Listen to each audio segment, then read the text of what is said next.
ஜெபம். நேசிக்கிற பரிசுத்தமுள்ள பரலோக தந்தையே, பரிசுத்த பிதாவே, உம்மை துதிக்கிறேன், ஸ்தோத்தரிக்கிறேன், மகிமைப்படுத்துகிறேன் கர்த்தாவே. தகப்பனே, மட்டும் ஜீவன் சுகம்பலம் தந்தீங்க, நன்றி அப்பா. ஒவ்வொரு நாளும் உங்களுடைய அன்புக்குள்ளே வழிநடத்த வேண்டுமா ஜெபிக்கிறேன். சுத்த இருதயத்தை தாங்க, நிலைவரமான உம்முடைய ஆவியை எங்கள் உள்ளத்தில் ஊற்றுங்க ஆண்டவரே. ஸ்தோத்திரம் ஸ்தோத்திரம் ஸ்தோத்திரம். கர்த்தர் நல்லவர், அவர் கிருபை என்றும் உள்ளது, அவர் கிருபை என்றும் உள்ளது, அவர் கிருபை என்னாலும் எங்களோடு இருந்து வழிநடத்துவதற்காக கோடி ஸ்தோத்திரம்ப்பா. வசனங்களை தியானிக்க இருக்கிறோம். எங்களுக்கு ஆவியான ஒரு ஒத்தாசையாக இருந்து எங்கள் இருதயங்களிலே நீர் பிரகாசிக்க வேண்டுமா ஜெபிக்கிறேங்க தாவே. இயேசுவின் நாமத்தில் ஜெபங்களும் ஜீவனுள்ள பரமபிதாவே, ஆமென். அன்பான ஜெட்டிக்கு மேர்களுக்கு இயேசு கிறிஸ்துவின் நாமத்தினாலே வாழ்த்தல் கூறுகிறேன். ஒவ்வொரு வாரமும் நம்ம வெள்ளிக்கிழமை காலை 8லிருந்து 8:30 வரைக்கும் தேவனுடைய வசனங்களை ஆராய்ந்து கொண்டு வருகிறோம். கடந்த காலங்களிலே நாம் கிட்டத்தட்ட ஆகமங்கள் 5, அதில் கடைசி ஆகமும் உபாகமத்தில் வந்திருக்கிறோம். அதுக்கு முன்னாலே 2019 மெசேஜ் இருக்குது. என்னுடைய மெசேஜ் யூடியூப்பில் என்னுடைய மெசேஜ் இருக்குது. அதனால் யாரும் எக்ஸ்பெண்ட் பண்ணுறதில்ல. சும்மா சில ஆள் ஃபோன் பண்ணுவாங்க, வசனம் எப்படி இருக்குது, எப்படி தியானிக்கணும், எப்படி இது பண்ணுறேன்னு சொல்லி ஒரு வாரம் கமாண்டில் பண்ணுறதில்ல, ஒன்றும் இது பண்ணுறதில்ல. ஆனாலும் நான் நினச்சேன்னா தேவனுடைய ஊழியத்தை நிறைவேற்றுவதற்காக நான் மெசேஜ் கொடுத்துக்கிட்டே இருப்பேன், விதைப்பேன். அது நம்ம நினச்சேன்னா நல்ல நிலத்தில் விளைக்க போல் கனி விதை விழுகிற இடத்துல விதைப்பேன். ஆனால் அது நல்ல நிலம் இருந்துச்சுன்னா வேறு ஒன்றி அது கனி கொடுக்கும். ஆத்துமாக்களை ஆதாயம் பண்ணுகிற ஞானவான்கள்னு சொல்லியிருக்கிறாரு. அதனால் ஆத்துமாக்களை நம்ம நினச்சோன்னா அந்த காலத்தில் பிரசங்கம் பண்ணோம். அந்த காலத்தில் யூடியூப் மூலமாகவும் டிவி மூலமாக பிரசங்கிக்கிறோம். காலத்துக்கு ஏற்ற மாதிரி நம்ம மாறிடுறோம். அப்போ நம்ம நினச்சோன்னா அடக்கி வைக்கக்கூடாது. தேவனுடைய வசனங்களை விதைக்கணும். நீங்கள் தண்ணீர் உள்ள இடத்துல போய் விதைங்கள்னு பைபிளில் வசனம் இருக்குது. அது மாதிரி நம்ம அந்த வசனத்துக்கு தியானிக்க இருக்கிறோம். ஒவ்வொரு நாளும் இந்த ஆகமங்களில் நல்லா தெரியணும். 5 ஆகமங்களும் நம்மளுக்கு கொஞ்சம் தரவாக தெரியணும். பழைய ஏற்பாட்டில் தான் ஜீவன் இருந்து புதிய ஏற்பாட்டில் வந்திருக்கு. அது ஜீவன் பிரகாசித்தது. நம்முடைய ஜீவனாய கிறிஸ்து நமக்குள்ளே பிரகாசித்தார். அதான் நம்ம அர்த்தம். அதனால் என்னென்னா வேதங்களை நம்ம அந்த எழுத்தின் வடிவையே படிக்கக்கூடாது. அது எழுத்தின் சொற்களுக்குள்ள நாமங்களுக்கு ஒத்தது அல்ல. அது தேவனுடைய பரிசுத்தர் எழுதின வேத வாக்கியங்களே நம்ம பழைய ஏற்பாட்டில் இப்படிலாம் நடந்துச்சுன்னா புதிய ஏற்பாட்டு இதன் வழியாக வந்தது தான். அதனால் பழைய ஏற்பாட்டு தியானம் நம்மளுக்கு ரொம்ப முக்கியம். அது தெரிஞ்சுக்கணும். ஆதியாகமம் வித்தின் புஸ்தகம், வெளிப்படுத்தல் அறுவடையின் புஸ்தகம். இந்த வித்து எங்கே விதைக்கப்பட்டது, அறுவடை எங்கே வெளிப்படுத்தல் ஆகிருக்கு. நம்ம அந்த மாதிரி நம்ம தியானத்துக்குள்ளே போகும்பொழுது கர்த்தர் நம்ம ஒவ்வொரு ஆசிரியப்பா. இப்பொழுது என்னென்னா நம்ம 21ஆம் அதிகாரத்தில் சில வசனங்களை படிக்கிறேன். உன் தேவனாய கர்த்தர் உனக்கு சுதந்திரிக்க கொடுக்கும் தேசத்திலே கொலை செய்யப்பட்டு கிடக்கிற ஒருவனை வெளியிலே கண்டு அவனை கொன்றவன் இன்னான் என்று தெரியாதிருந்தால் அவன் மூப்பரும் ஞாதிபதிகளும் புறப்பட்டு போய் கொலை செய்கிறவனை சுற்றிலும் இருக்கிற பட்டங்களை மட்டும் அளந்து பார்ப்பார்களாக. கொலை செய்யப்பட்டவனுக்கு சமீபமான பட்டணத்துக்கு மூப்பர் வேலையில் பண்படாதவும் நுகத்தடி பிணைக்கப்படமான ஒரு கிடாரியை பிடித்து உழுது விதையாத தரிசன பள்ளத்தாக்கிலே அதை கொண்டு போய் அந்த பள்ளத்தாக்கிலே அந்த தலையை துண்டித்து போட கடவுள். உன் தேவனாய கர்த்தர் தமக்கு ஆராயணை செய்யும் கர்த்தருடைய நாமத்தில் ஆசீர்வாதத்தையும் லேவியன் குமாரனாகிய ஆசாரியனும் தெரிந்து கொண்டபடியால் அவர்களை அத்தருணத்திலே வந்திருக்க வேண்டும். அவர்கள் வாக்கின்படியே சகல வழக்குக்கும் சகல காய தேசத்துக்கும் தீர்க்கப்பட வேண்டும். இது எப்படின்னா இதில் உபாகமத்தில் என்ன செய்கிறாருன்னா ஆண்டவர் என்ன சொல்கிறாருன்னா அவங்களுக்கு நீ ஒரு இடத்துல ஒரு கொலை நடந்துட்டுன்னு வைங்களேன், அது யாருமே தெரியாமல் அது கொன்று போட்டாங்கன்னா நீ அது உனக்கு தெரியலை, அது பாவம் பிறப்பிச்சுட்டு விழுந்துட்டு, ஆனாலும் நீங்கள் அதில் தேசம் தீட்டுப்பட்டு போகக்கூடாது. அதனால தான் என்ன செய்ய சொல்கிறாருன்னா உன் தேவனாய கர்த்தர் உனக்கு சுதந்திரிக்க கொடுக்கும் தேசத்தில் கொலை செய்யப்பட்டு கிடக்கிற ஒருவன் வெளியிலே கண்டு அவனை கொன்றவன் இன்னான் என்று தெரியாதிருந்தால், இப்போ இவங்க அவங்க போல அந்த கானான் தேசத்துக்கு போல அதுக்கு போகிறதுக்கு முன்னாடியே ஆண்டவர் இந்த காரியங்கள்லாம் சொல்கிறாரு. எப்படின்னா ஒருத்தனை அது கொன்றவனை தெரியாமல் போயிடுவான், சில நேரத்தில் கண்டுபிடிக்க முடியாது. அதனால் என்ன செய்யணும்னா நம்ம அப்படிப்பட்டவனை என்ன செய்யணும்னு சொல்லிட்டு அது ஒரு சொல்கிறாரு. இது எல்லாமே என்னென்னா சட்டங்கள் உள்ளது. அந்த சட்டங்கள் மனுஷனுக்கு ரீதியான உள்ள சட்டம். இது புதுசாக இவங்க சட்டம் போட்டு ஏற்றுறது இல்லை.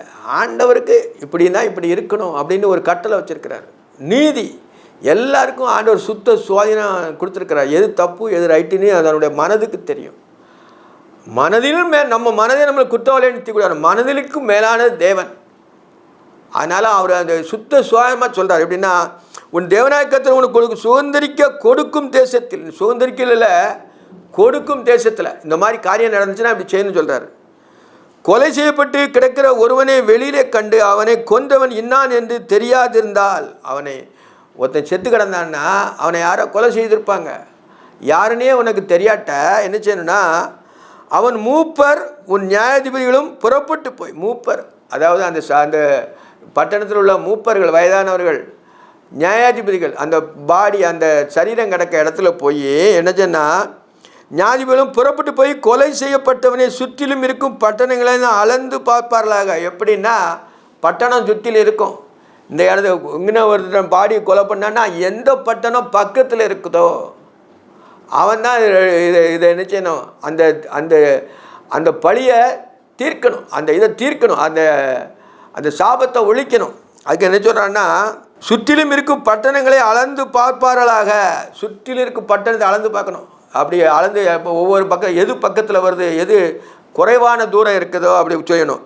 கொலை செய்யப்பட்டனுக்கு சமீபமான பட்டணத்தின் மூப்பர் கொலை செய்யறதுக்கு பக்கத்தில் ஊருக்காரங்க என்ன செய்யணும்னா, மூப்பர் வேலையில் பண்படுத்தப்படாத நுகத்தடி பிணைக்கப்படமான ஒரு கிடாரியை பிடித்து, பார்த்தீங்களா, இது ஒரு ஆண்டவர் கட்டளையாக கொடுக்குறாரு. எப்படின்னா, வேலையில் பிணைக்கப்படலை, அது ஒரு கிடாரிங்கும்போது என்ன செய்யுது, அது பெண்ணை குறிக்கிறது. அந்த பெண் என்ன செய்யணும்னா பெண் மாடு. அதான் என்ன சொல்லணும்னா, மாடுன்னு ஆண்டவர் சொல்லலை. எப்படின்னா, இது மாடு தான், உழுது விதையாதுன்னா அதுதானே வரும். ஏன்னா உழுதுக்கு மாடு தானே பயன்படும். அதனால் அந்த வசனத்தை நம்ம மாடு தான். அது எப்படின்னா, செவப்பு மாடு இல்லை, இந்த யூதர்கள் பலியிட்டாலும் அந்த மாடு இல்லை. இது எப்படின்னா ஒரு கிடாரின்னு சொல்லியிருக்காரு. எப்படின்னா, வேலையில் பண்படாததும், அதாவது இந்த கிடாரியை வேலைக்கு பயன்படுத்தலை, பண்படாததும் நுகத்தடி பிணைக்கப்படாதமான ஒரு கிடாரியை பிடித்து, நுகத்தடி அந்த கழுத்தில் சோக்கிற நுகம், அந்த கழுத்தில் உள்ள நோக்கால் வைக்காத அந்த கிடாரியை பிடித்து உழுது விதையாத தரிசன பள்ளத்தாக்கிலே இதை கொண்டு போய், அது என்ன சொன்னால் உழுது விதையாத அந்த அந்த தோட்டங்கள் உழுது விதைப்பாங்கள்ல அந்த மாதிரி உள்ள இடத்துல போகாமல் தரிசன பள்ளத்தாக்கில் கொண்டு போய் அந்த பள்ளத்தாக்கில் அது தலையை வெட்டி போட கிடவர்கள், அந்த தலையை வெட்டி போடக்கூடாது. ஏன்னா இந்த கொலை செய்யப்பட்ட எவனுடைய பாவம் தீர்வைக்காண்டி அந்த பட்டணம் அசுத்திப்படாமல் இருக்கக்காண்டி அதை தலையை அந்த அந்த உழுது விதைப்படாத கிடாரியின் வெட்டணும். தலையை வெட்டி போட கடவர்கள் செய்வார்கள். ஒரு ஆள் இல்லை, வெட்டி போட மூப்பது பக்கத்தில் உள்ள பட்டணத்தில் இருக்காருங்க, அதை தலையை வெட்டி போட கடவுள்னு சொல்கிறாரு. உன் தேவனாய கர்த்தர் ஆராதனை செய்யும் கர்த்தருடைய நாமத்தை ஆசீர்வாதத்தையும் லேவியின் குமாரன் ஆசாரியனை தெரிந்து கொண்டபடியால், பார்த்தீங்களா, அதில் யார் செய்யணுமா, உன் தேவனாய கர்த்தர் தமக்கு ஆராதனை செய்யவும், லேவி கோத்திரம் தான் தேவனுக்கு ஆராதனை செய்யணும். மற்ற ஜனங்கள்லாம் ஆராதனை ஆமேன் ஆமேன்னு தான் சொல்லணும் இல்லையா. ஆராதனை ஒர்ஷிப் ஆனால் லேவி கோத்திரம் தான் செய்யணும். அவங்க தான் இந்த மாதிரி காரியங்கள் செய்யணும். எப்படின்னா, உன் தேவனாய கர்த்தர் தமக்கு ஆராதனை செய்யவும் கர்த்தருடைய நாமத்தை ஆசீர்வாதத்தையும் லேவியின் குமாரர் ஆசாரியன் தெரிந்து கொண்டபடியால், ஆண்டவரே அந்த லேவி கோத்திரத்தை தேர்ந்தெடுத்திருக்கிறாரு. அவங்க தான் ஆராதனை செய்யக்கூடியவங்க. தெரிந்து கொண்டபடியால் அவர்களும் அத்தருணத்திலே வந்திருக்க வேண்டும். அவங்க நேரம் வரணும். அந்த மாட்டை அந்த கிடாரியை பலியிடம் தலை வெட்டி போடும்போது அங்கே வந்திருக்க வேண்டும். அவர்கள் வாக்கின்படியே சகல வழக்குக்கும் சகல காய தேசமும் தீர்க்கப்பட வேண்டும். அந்த காயம் பட்டு இருக்குல்ல, அதனால் என்ன, காய தேசமும் தீர்க்கப்பட வேண்டும். அந்த கிடாரின் மேலே அது தீர்க்கணும், அந்த பாவத்தை சுமத்தணும். கொலை செய்யப்பட்டவனுக்கு சமமான பட்டத்தில் மூப்பர் எல்லாரும் பள்ளத்தாக்கிலே தலையை வெட்டி கிடாரின் மேல் தங்கள் கைகளை வைக்க வேண்டும். அதனால் இந்த பக்கத்து ஊருக்காரங்க பூரா அந்த கிடாரி மேலே என்ன சொன்னால் கையை வைக்கணுமா. அந்த பக்கத்தில் அந்த கொலை செய்த அந்த ஆளினுடைய பக்கத்தில் உள்ள ஊருக்காரங்க என்ன சொன்னால், அந்த கிடாரி சோப்பு கிடாரியில் கிடையாது, இது அந்த கிடாரியை வெட்டி தரிசன பள்ளத்தாக்கிலே கொண்டு போய் தலையை வெட்டி வைக்கும்போது ஆசாரியம் வரணும். கொலை செய்யப்பட்டவனுக்கு சமமான பட்டத்தில் மூப்பர் எல்லாரும் பள்ளத்தாக்கிலே தலை வெட்டப்பட்ட கிடாரின் மேல் தங்கள் கைகளை கழுவணும். அந்த மூப்பர்கள் லேவியர்கள் எல்லாமே அந்த கையை கழுவி யார் மேலேனா கிடாரி மேலே கழுவணுமா. கழுவி தங்கள் கைகளை அந்த இரத்தத்தை சிந்தினதும் இல்லை. அவங்க சொல்லணும், எங்கள் கை இவனை கொலை செய்ததும் இல்லை, நாங்கள் செய்யலைங்கிறது ஒப்புக்கொள்ளதுக்கு தான் அது சொல்கிறார்.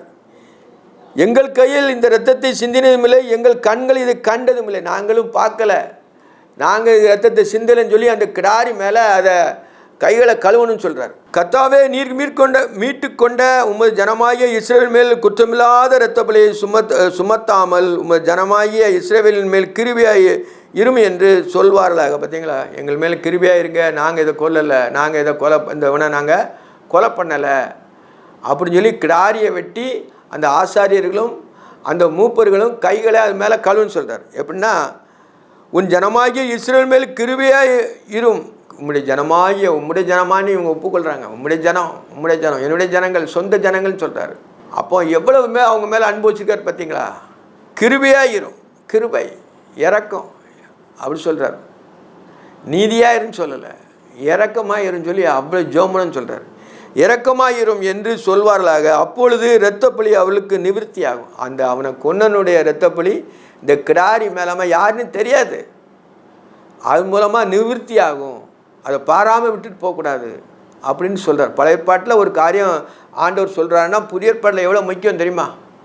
அப்போ மனுஷனுடைய இரத்தப்பழி சிந்தினவன் இரத்தப்பழியான அவன் உயிரை போக்கணும். ஆனால் இங்கே யாருன்னு தெரியாது. அதனால் அந்த கிடாரியை தான் தெரிந்து கொண்டு இப்படி செய்யுங்க ஆண்டவர் நினைச்சுன்னா முன்குறிப்பாக சொல்கிறாரு. அப்பொழுது இரத்தப்பழி அவர்களுக்கு நிவர்த்தி ஆகும். அந்த இரத்தப்பழி இல்லை, தேசத்து மேலே குற்றம் வராது. தெரியாமல் எவனோ பண்ணிட்டு போயிட்டான், ஆண்டவரே அதை என்ன செய்கிறாருன்னா அவனை கண்டுபிடிக்கணும்னு சொல்லலை. இந்த கிடாரியை செலுத்தி யாரும் கண்டுபிடிக்க முடியாது, அவன் போயிருப்பான் எந்த தேசத்துக்கு பண்ணணும். ஆனால் பக்கத்து பட்டணத்துக்காரன் இந்த மாதிரி கொலை நடந்ததுனால அதுக்கு இப்படி தீர்ப்பு செய்யு சொல்லி ஆண்டவர் சொல்லி வச்சிருக்கிறார். இப்படி கர்த்தரின் பார்வைக்கு செம்மையானதை செய்வார்களாகில் குற்றமில்லாத இரத்தப்பழியை உன் நடுவில் இருந்து விலக்கி போடுவாய். பார்த்தீங்களா, குற்றமில்லாத இரத்தத்தை உன் நடுவிலிருந்து விலக்கி போடுவாய்ன்னு சொல்கிறார். அவ கொலை செய்யாதிருப்பாயின்னு சொல்லியிருக்கிறார் ஆண்டவர். ஆனால் கட்டளை மீறி அவனாவது கொலை செய்துட்டான்னா அவனுக்கு இந்த கிடாரின் மூலமாக அந்த பாவ மன்னிப்பு உண்டாயிருக்கிறது. 10 கட்டளையில் ஒன்று கொலை செய்யாதிருப்பாங்க, விபச்சாரம் இப்போ வேசித்தன ஆண்டவர் கட்டளை கொடுத்துருக்கிறாரு. அந்த ஜனங்கள் செய்யக்கூடாது, இஸ்ரவேல் ஜனங்கள் அப்படி செய்யக்கூடாதுன்னு சொல்லியிருக்காரு. கொலை செய்யாதிருப்பாயாக. எவ்வளோ பெரிய இதுக்கு பார்த்தீங்களா? அவ்வளோ துணிச்சல் உனக்கு வேண்டியதில்லை, அவ்வளோ உனக்கு மனக்கடினம் வேண்டியதே இல்லை. கொலை அந்த அவன் முதலாவது கொலை அவன் காயின் செய்தான், துணிச்சலோடு செய்தான். அவனை பொல்லாங்கான உண்டாயிருந்தான். உண்டாயிருந்தது எதனால் உண்டாயிருந்தான்? சர்ப்பத்தின் வித்து. அந்த வித்து காயின் வந்ததுனால தான் அவன் என்ன சொன்னால் பொறாமை அவனுக்குள்ளே இருந்தது. அதனால் கொலை செய்தான். ஒருத்தனை சும்மா கொலை செய்ய மாட்டான், அவன் மேலே ஏதாவது அவனை அபகரிக்கவும் அவன் மேலே பொறாமைனால தான் கொலை செய்வான். அது சாத்தானுடைய எண்ணங்கள். அந்த இரத்தப்பழி அவன் மேலே சுமருன்னு சொல்லி தான் ஆண்டவர் பழைய ஏற்பாட்டில் அவளை சிம்பிளாக சொல்லியிருக்கிறார். குற்றமில்லாத இரத்தப்பழியை உன் நடுவிலிருந்து விலக்கி போடுவாய்.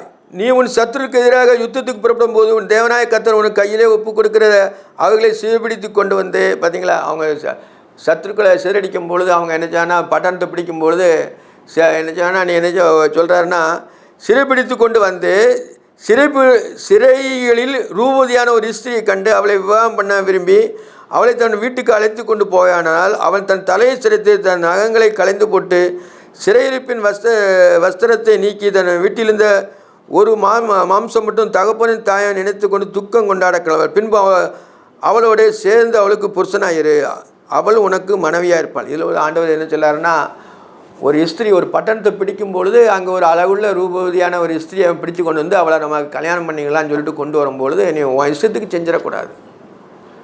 ஆண்டவர் நீதி உள்ள நியாயாதிபதி. அதனால் அவன் நினைச்சாருன்னா அவளுக்கு ஒரு காலம் கொடுத்துருக்கிறார். எப்படின்னா, அவளை உன் வீட்டுக்கு அழைத்து கொண்டு போனான். அவள் தன் தலைமுடியை சிரைத்து தன்னுடைய முடியை பூரா சிரைச்சிடணும் அவள். ஏன்னா பழைய எல்லாமே ஒழிஞ்சு போச்சு. அவங்க புதுசில் அவள் என்னச்சேன்னா அவள் மனைவி அவளை கொல்ல முடியாது, ரூபதியாக இருக்கிறா, இவன் அவனுக்கு மேலே பிரியம் இருக்குது. ஆனால் என்னச்சேன்னா அவள் முடியை பூரா முதல்ல என்னச்சேன்னா வெட்டிடணும். தலையை சிரைத்து நகங்களை களைந்து சிறையிருப்பின் வஸ்திரத்தை நீக்கி உன் வீட்டுக்கு ஒரு மாதம் மட்டும் தகப்பனின் தாயை நினைத்து துக்கம் கொண்டாடக்கூடாது. அவன் வீட்டுக்கு கொண்டு போனால் ஒரு மாதம் வரைக்கும் அவன் முன்னோர்களை நினச்சி துக்கம் கொண்டாடணும். எங்கள் முன்னோர்கள் இப்படி இறந்து போனாங்க, நாங்கள் இந்த பட்டணத்துக்கு அடிமையாக வந்துட்டோம் அப்படின்னு சொல்லி நினச்சோன்னா துக்கம் கொண்டாடணுமா. துக்கம் கொண்டாடி அந்த எல்லாமே அந்த பழைய எல்லாமே மறந்து போக பண்ணணும். தன் தகப்பனின் தாயை நினைத்து துக்கம் கொண்டாட கடவுள்.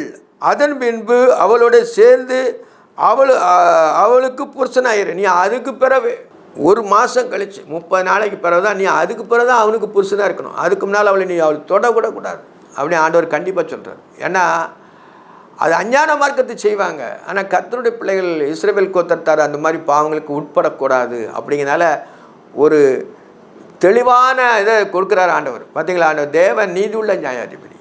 அவர் ஒரு பிசகுவதில்லை அவருடைய நியாய தீர்ப்புகள். அவனுக்கு புருஷனாக அவள் உனக்கு மனைவியாக இருப்பாள், அவள் உனக்கு மனைவியாக இருப்பாள்.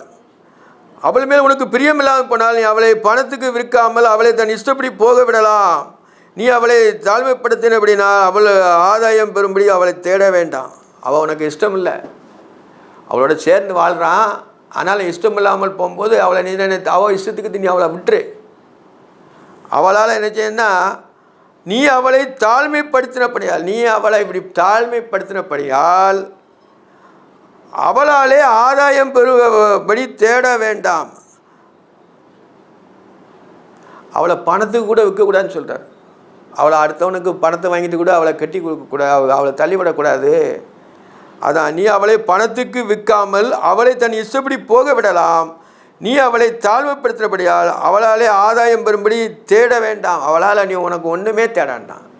அவன் மேலே விருப்பமாக இருந்துச்சு, அவள் வீட்டில் எல்லாம் மறந்து உனக்கு புருஷனாக இருந்தா, திருப்பி அவன் மேலே விருப்பம்னா அவளால் நீ ஆதாயம் தேடாத, அவள் இஷ்டப்படி விட்டுருன்னு சொல்கிறார். பழைய ஏற்பாட்டின் சட்டங்கள் வந்தால் ரொம்ப நீதியாக இருக்கும். புதிய ஏற்பாட்டில் நம்மளுக்கு இது தேவையா? தேவை தான். அதை நம்ம தெரிஞ்சுக்கணும். சுத்த சுவாதனை எல்லாத்துக்கும் கொடுக்குறதுனால ஆண்டவர் நம்ம அதனுடைய நியாயப்படி நம்ம என்ன செய்யணும், அதை அறிஞ்சிக்கிடணும். 2 மனைவியுடைய ஒருத்தின் மேல் விருப்பமாயும் மற்றொன் மேல் விருப்பமாயும் இருக்க இருவரும் அவளுக்கு ஆண் பிள்ளைகளை பெற்றார்கள் ஆகில் முதற் பிறந்தவன் வெறுக்கப்பட்ட புத்திரனாயினால் தாப்பன் அவனுக்கு உண்டான ஆசையெல்லாம் தன் பிள்ளைகளுக்கு பங்கிடும் நாளிலே வெறுக்கப்பட்டவர் இடத்தில் முதற்பான சேஷ்ட புத்திரன் சுதந்திரத்தை கொடுக்க வேண்டுமே அல்லாமல் விரும்புகிற இடத்தில் பிறனுக்கு கொடுக்கலாகாது. இது முக்கியமானது. எப்படின்னா, உனக்கு 2 மனைவியை கட்டியிருக்கிறான். ஒருத்தி மேலே விருப்பம், ஒருத்தி மேலே விருப்பம் இல்லை. இளையவ மேலே விருப்பம் அதிகம். ஆனால் மூத்தவளை கட்டுற இடத்துல விருப்பம் இல்லைன்னா அவங்களுக்கு குமாரன் இருந்தான்னா நீ என்ன செய்யணும்னா நீ பாகத்தை பிரிக்கும் பொழுது சேஷ்ட புத்திர பாகம் வந்து மூத்தவனுக்கு தான் உண்டு. பழைய ஏற்பாட்டில் பார்க்கும்போது சேஷ்ட புத்திர பாகம் யாருக்கு இருந்துச்சு? ஏசாக்கிட்ட இருந்துச்சு. அவன் தான் முதல் பிறந்தவன். 2வது யாக்கோபு வந்தான். அவன் சேஷ்ட புத்திர பாகத்தை எனக்கு விற்று போடுன்னு சொல்கிறான், பைத்தவங்களை கொடுத்துட்டு. சேஷ்ட புத்திர பாகத்துக்கு மேலே அவனுக்கு அவ்வளோ விருப்பம் இருந்துச்சு. ஆனால் அவன் உதாசீனமாக என்னச்சான்னா அதை தம்பிக்கு விட்டு கொடுத்துட்டான். திரும்பி நம்ம பழைய ஏற்பாட்டில் பார்க்கும்போது அவன் விரும்பியும் மனங்கசந்து அவன் நிலத்தை வாங்கணும் அவன் பிரயாசப்படும்போது அவன் என்ன செய்யனா மனம் கடினா போனதுனால விட்டுட்டு போயிட்டான். அதனால் ஆலோசனமாக எண்ணக்கூடாது சேஷ்ட புத்திர பாகத்தை. சேஷ்ட புத்திர பாகம் தேவனால் கொடுக்கப்பட்டது. அதனால் பழைய ஏற்பாட்டில் அது வித்தின் புருஷத்தில் இருக்குது. சேஷ்ட புத்திரம் நமக்கு இருந்து கொஞ்ச நாள் அழிஞ்சு போயிடும். ஆனாலும் புத்திரம் சேஷ்ட புத்திர பாகம் வந்து மூத்தவனுக்கு தான் உண்டு. அதனால் இளையவனுக்கு மற்றவங்களுக்கெல்லாம் கிடையாது.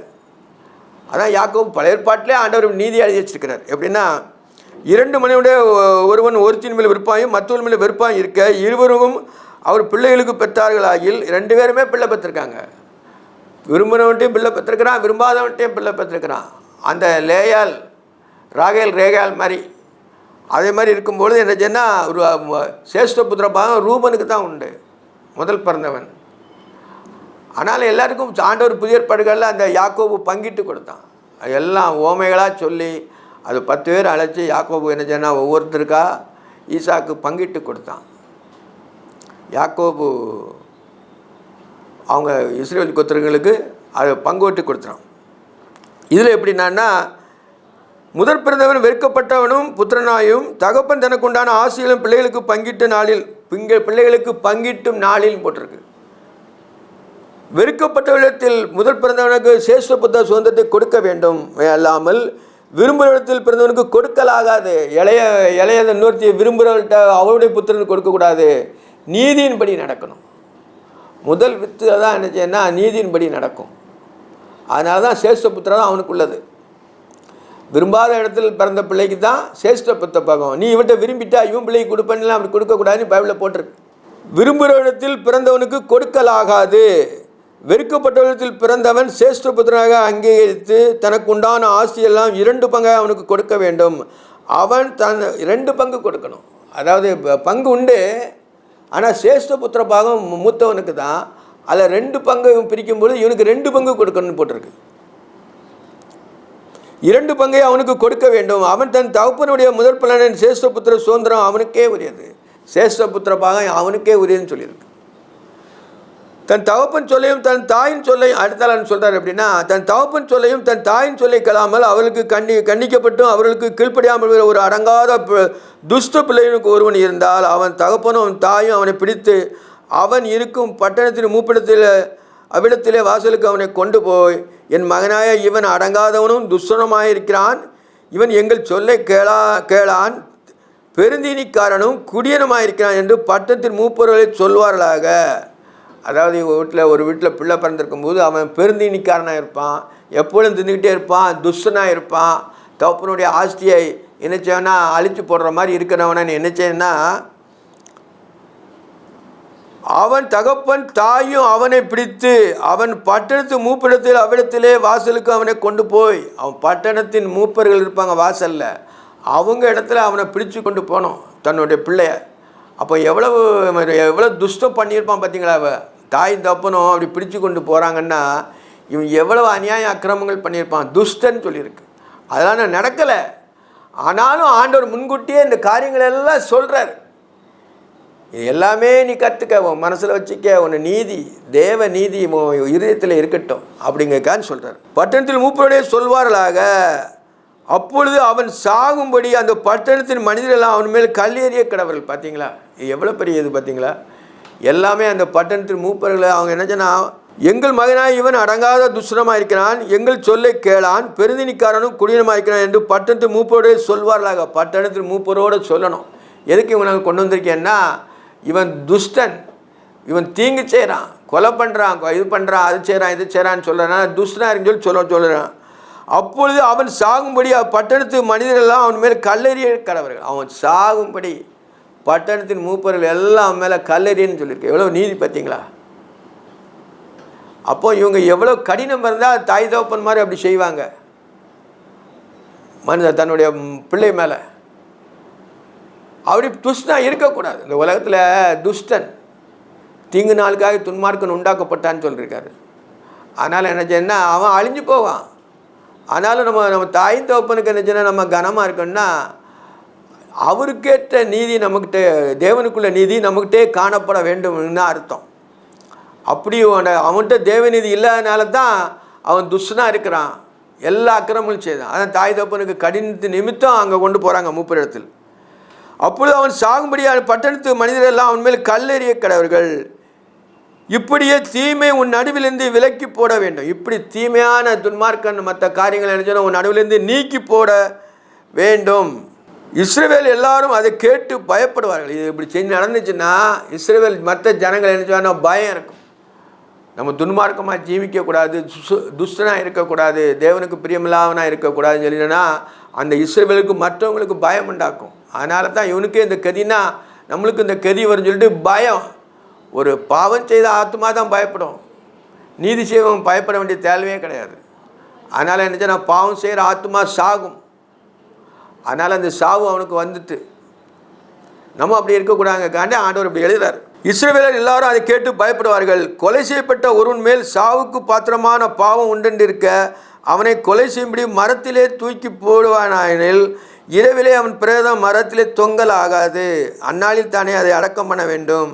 தூக்கிப்பட்ட தேவனால் பிரதமன் சபிக்கப்பட்டான். ஆகையாலும் தேவனாய் கர்த்தர் சுதந்திரமாய் கொடுக்க முடியாத தேசத்தை தீட்டுப்படுத்தாயாக, இதுவும் தீட்டுப்படுத்தாயாக கட்டளை கொடுத்த மாதிரி சொல்லிட்டார். எப்படின்னா ஒரு என்னென்னா, கொலை செய்யப்பட்ட ஒருவன் மேல் சாவுக்கு பாத்திரமான பாவம் ஒன்று இருக்க அவங்க எதுக்காக ஒருத்தனை தூக்கி போடுவாங்கன்னா, சாவுக்கு எதுவான குற்றம் ஒன்று செய்யும் போது தான் அவனை தூக்கி போடுவாங்க, மரத்தில் தூக்கி போடுவாங்க. நமது ஆண்டவராய் இயேசு ரட்சகர் பாவத்துக்கு மரித்து நீதிக்கு பிழைக்க நம்மளை நினைச்சார்னா உயிர்ப்பித்திருக்கிறார்.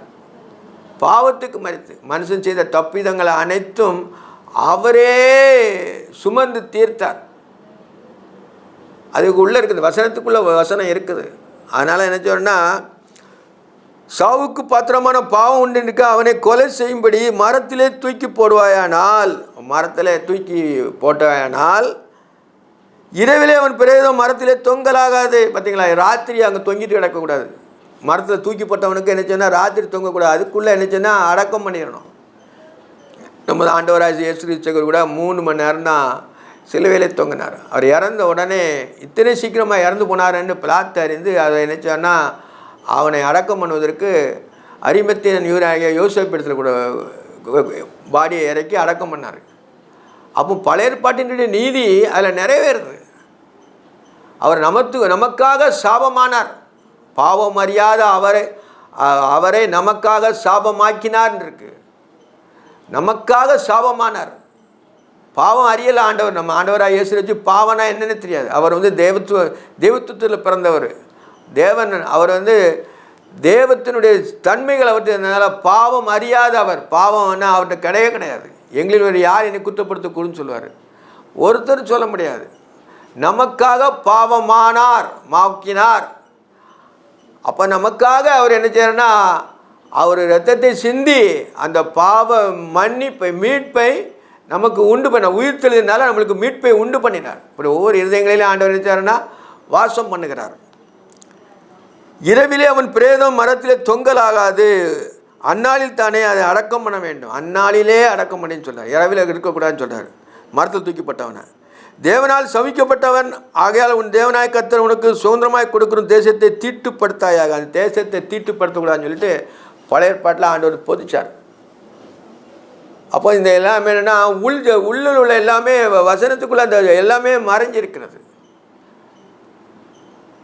அப்போ நம்ம அதை நம்ம புரிஞ்சு கொள்ள வேண்டும். தேவத்துவத்தை மனுஷனால் ஆராய முடியாது. ஆனால் நம்ம ஆண்டவர் கொடுத்த அறிவில், ஆண்டவர் கொடுத்த ஞானத்தில், ஆண்டவர் கொடுத்த வெளிப்படுத்தல, ஆண்டவர் கொடுத்த வசனத்தின் தியானத்தில் நம்ம கொஞ்சம் அறிஞ்சிக்கலாம். இதோட அந்த வசனங்கள் முடிஞ்சது. 23 வசனங்கள் முடிஞ்சது. ஜெபம் பண்ணோம்.